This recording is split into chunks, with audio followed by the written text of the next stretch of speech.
I've been teaching a class called Velocity here in St. Louis and Alton, Illinois at the Wedge Innovation Center. Shout out to John Simmons and Kiku and all my friends there. But as part of the Velocity coursework, we talked about value proposition.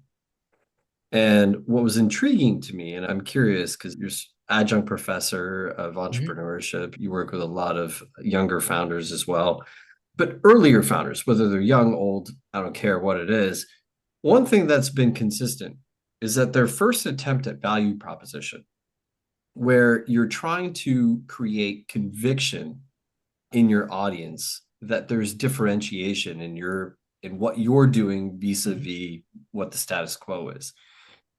They focus so much on the feature set and not why the How Hmm. many customer benefits, not experience. features? That's right. And I feel like the customer experience, and we recognize there are different customers along a value delivery chain, different links, and everyone might get different utility from that. But in your target customer and that target link, it's so important for founders to really focus on why a customer would choose your solution product over the status quo because of what is their experience, how is it enhanced, how is their journey from point A to point B better, faster, cheaper, easier, etc. And I'm curious to see, has that been your experience too? That's always a point of correction for early stage founders that you deal I with. wouldn't say always. Yeah. Let me just roll it back. Like, though there are very few hard and fast rules when it comes to what should be in a pitch deck.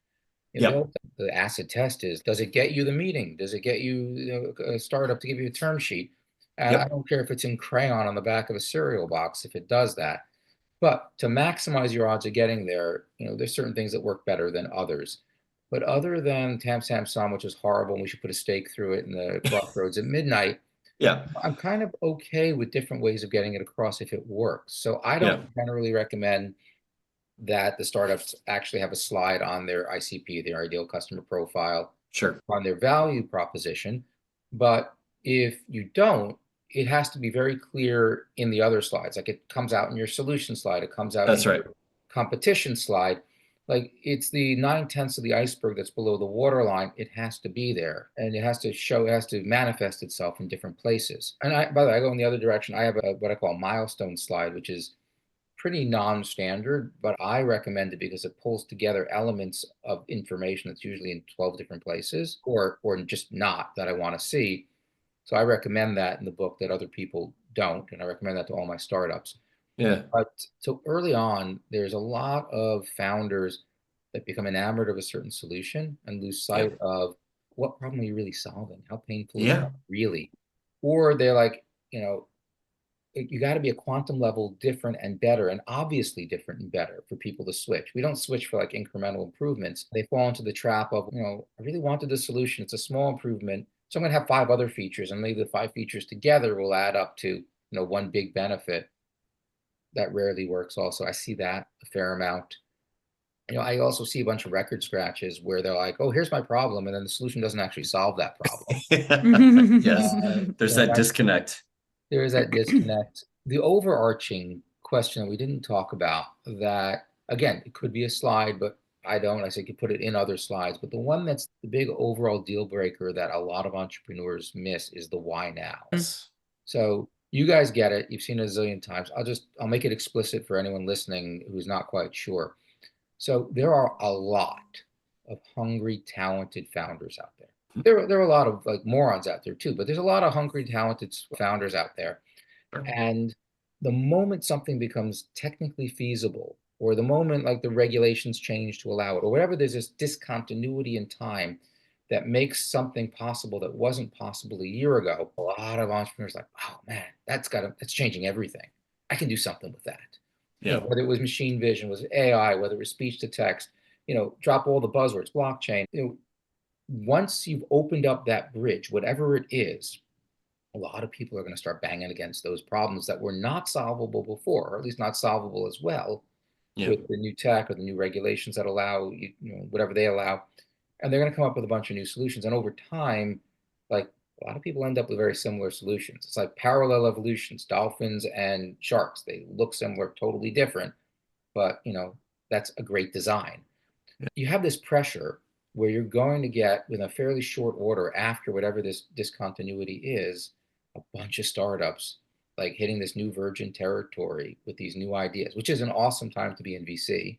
Yeah. But what startups don't get is that the flip side is also true. If there isn't a discontinuity within the past 2 or 3 years that you can point to, and a sharp discontinuity, now there's more millennials, that's a gradual demographic change, or none of that. It has to be pretty Yeah. sharp. Yeah. There's no sharp discontinuity, then that means what you as the founder are working on right now could have been done 5 years ago. And I'll tell you, if it could have been done 5 years ago, 99.9% of the time, someone has done it. Yeah. Multiple someones have done it. So Yeah. it's either somebody who's far ahead of you, and then they didn't do their homework on competition because they just want to code, or they're not anyone in that space because a lot of people tried it and failed because it turns out it's not something the market really needs. Mhm. Right. So whenever I come across a startup, I'm like, where's your why now? And I explain that to them. And there's a lot of hemming and hawing. I say, listen, like, you got to go back to basics. You got Yeah. to go out there and like really hit all the VCs that invest in the sectors, look at their portfolio pages, Yeah. use the Wayback Machine, look at their portfolio page 3 years ago, Mm. back when AngelList actually had like startups listed that you could look through, look at everything in that space. Now you can use Crunchbase, Mattermark, you name it, PitchBook. Yeah. But you really got to be, like, if you don't have a why now, it's an uphill battle. So what you're really Yeah. telling me is you're saying, hey, Vic, listen, I know a lot of startups have tried this before, but they're all freaking morons. I'm the only one who's figured this out. That's a tough Yeah. one. It's like Yeah. an argument of elimination. And I've seen Yeah. one company in my entire career where there was no why now. Actually, two, I take it back, two companies in my entire career where there wasn't a why now, and they were right. But this is at like 10,000 startups plus. Right. I'm seeing a lot of AI companies that are kind of falling into this category of, hey, I've got some cool new shiny tech. Maybe they don't figure out their ICP and the why now, but I wanted to kind of bring it actually to AI tools and your book of your process and how you wrote your book. And did you use any AI tools and what did you find? What tools did you find to be useful in the writing process of your book? Sure. By the way, I'll give it, if you're an AI company, I'll give you a buy on why now, because AI is early. It's still the quantum level jump in the availability of AI tools and the quality of it. That is a good why now. This clip is brought to you by Fidelity Private Shares, the all-in-one equity management platform built for startups. Fundraising? Download our ebook, The Irresistible Startup, for tips and tricks from our VC friends and guests. Find the link below. To watch or listen to your favorite episodes of the podcast, go to dwavc.com. Don't forget to like, subscribe, and share.